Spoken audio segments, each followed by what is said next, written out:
Welcome to ancient English classes. Ancient English classes में आप सभी का बहुत बहुत स्वागत है। आज हम क्लास 10th फर्स्ट फ्लाइट की पोएम फायर एंड आइस को एक्सप्लेन करेंगे। यह पोएम रॉबर्ट फ्रॉस्ट के द्वारा राइट की गई है। रॉबर्ट फ्रॉस्ट का जन्म 26 मार्च 1874 को सैन फ्रांसिस्को कैलिफोर्निया में हुआ था और इनकी डेथ 29 जनवरी 1963 में हुई थी। इनके फादर का नाम विलियम प्रेस्कॉट था और इनकी मदर का नाम इसाबेला वुडी था। इनको प्राकृतिक से बहुत ज़्यादा लगाव था और इन्होंने अपनी ज़्यादातर पोएम प्राकृतिक पर ही राइट की हैं। तो पोएम को शुरू करते हैं। पोएम की फर्स्ट लाइन है, some say the world will end in fire.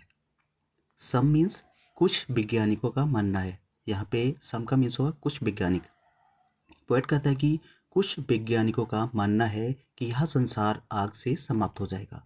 Fire means होगा कि पृथ्वी का इतना टेम्परेचर बढ़ जाएगा कि यह संसार उस बढ़े हुए टेम्परेचर से समाप्त हो जाएगा। नेक्स्ट लाइन में पोएट कहता है कि सम से इन आइस। कुछ वैज्ञानिकों का मानना है कि यह संसार आइस से समाप्त हो जाएगा। आइस का मीन्स होगा कि पृथ्वी का टेम्परेचर इतना कम हो जाएगा कि उस लो टेम्परेचर में पूरा संसार समाप्त हो जाएगा। नेक्स्ट लाइन में पोएट कहता है कि from what I have tested of desire. यहाँ पे पोएट कहता है कि मैंने लोगों की इच्छाओं को टेस्ट किया है, कि मैंने लोगों की इच्छाओं को जाना है कि लोग क्या चाहते हैं।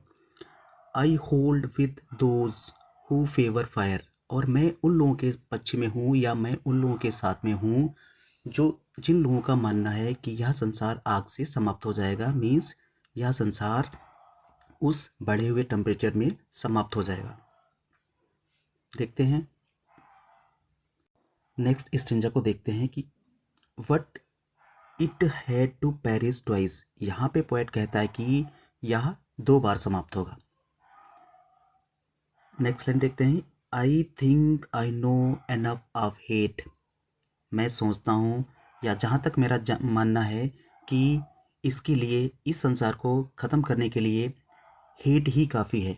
मतलब हेट ही पर्याप्त है, मतलब घृणा ही पर्याप्त है। To say that for destruction ice. यहाँ आइस से समाप्त हो जाएगा। Also great and wood suffice. कभी यहाँ पे बताता है कि घड़ा रूपी आइस रूपी घड़ा से यह संसार समाप्त हो जाएगा, या इस संसार को समाप्त करने के लिए आइस रूपी घड़ा ही पर्याप्त है।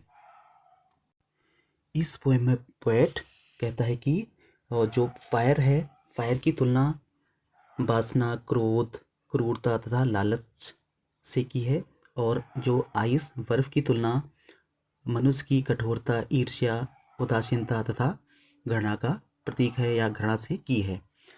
तो इस पोएम की समरी को आगे देखेंगे।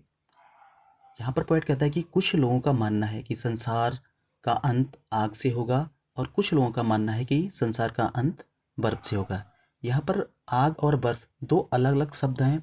पोएट ने आग को इच्छा से तुलना की है और बर्फ की तुलना घृणा से की है। और मैं उन लोगों के पक्ष में हूँ। पोएट यहाँ पे कहता है कि और मैं उन लोगों के पक्ष में हूँ जिन लोगों का मानना है कि यह संसार आग से नष्ट होगा। आगे की लाइनों पर पोएट कहता है कि यह दुनिया 2 बार नष्ट होगी, यह संसार 2 बार नष्ट होगा, और मैं घृणा के बारे में बहुत कुछ नहीं जानता हूँ, और इतना जानता हूँ कि बर्फ रूपी घृणा इस संसार को नष्ट करने के लिए ही पर्याप्त है। पोएट कहता है कि इच्छा तो संसार को नष्ट कर सकती है। आगे की लाइनों में पोएट कहता है कि इच्छा तो संसार को नष्ट कर सकती है, लेकिन बर्फ मीन्स घृणा, बर्फ रूपी घृणा भी संसार को नष्ट करने के लिए पर्याप्त है। तो यह पोएम की समरी थी, और आगे हम इस पोएम का सेंट्रल आइडिया पढ़ेंगे। The poem fire and ice is one of the best poem composed by Robert Frost. The poem Fire and Ice express the idea the world would end in either ice or fire.